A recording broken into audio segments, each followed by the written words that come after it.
آج ہم ایک ایسی عورت کے متعلق پڑھیں گے جس کی زندگی انسپائر ہونے کے لیے بنی تھی۔ اس کے فادر نے اسے ہسٹری اور فلسفی کی خود تعلیم دلوائی تھی۔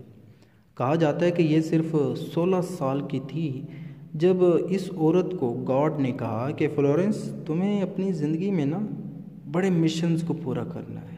اس فلورنس کو لگا کہ شاید یہ بڑا مشن لوگوں کی ہیلپ کرنا ہوگی، تو اس نے لوگوں کی مدد کو اپنی زندگی کا مقصد بنا لیا تھا۔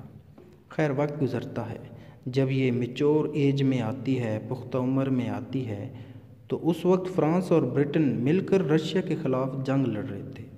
تو یہ وونڈڈ سولجرز، زخمی سولجرز کو میڈیکل ٹریٹمنٹ دینے کے لیے اپنے ساتھ 38 نرسز کے ساتھ جنگ کے میدان میں پہنچ جاتی ہے۔ بڑی تعداد میں لوگ آس پاس مر گئے تھے تو کچھ زخمی ہو گئے۔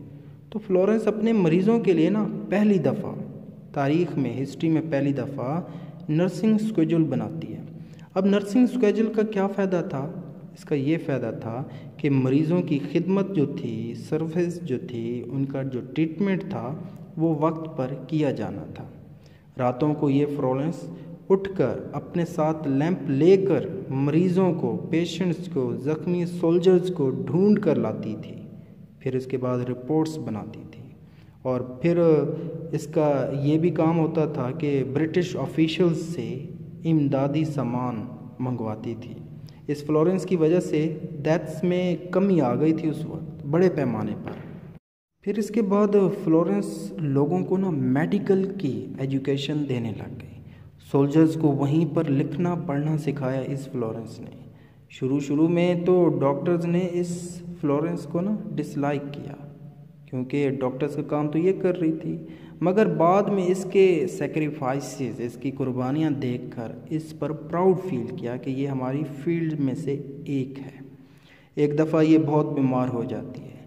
اس کی ریکوری کے لیے برٹن سمیت ملکہ وکٹوریہ، کوئین وکٹوریہ بہت پریشان ہو جاتے تھے۔ کافی اس وقت پورے برٹن میں لوگوں کو پریشانی کا یہ عالم تھا کہ اگر یہ مر گئی تو کیا ہوگا، یعنی اس قسم کی اس کی کلاس بن چکی تھی۔ آپ کو بتا دوں کہ فلورنس ہی کی وجہ سے دنیا کے بہت سارے ہاسپٹلز میں تبدیلیاں آئیں، چینجز آئیں، جو پہلے نہیں تھی۔ فلورنس کی وجہ سے وہ تبدیلیاں آئیں۔ فلورنس نے نرسنگ کے پروموشن کے لیے، اس کو سٹرونگ بنانے کے لیے نرسنگ فیلڈ کو 1860 میں باقاعدہ سے Nightingale training school for nurses بنایا۔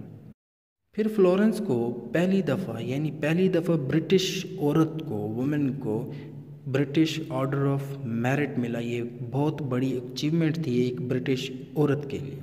اس کے بعد اسے لیڈی ود دا لیمپ کا ٹائٹل بھی ملا تھا، اور لندن میں 1910 میں یہ فلورنس نائٹنگیل مر جاتی ہے۔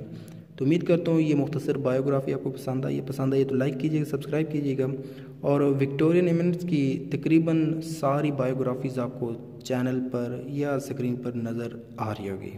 Thank you for watching this.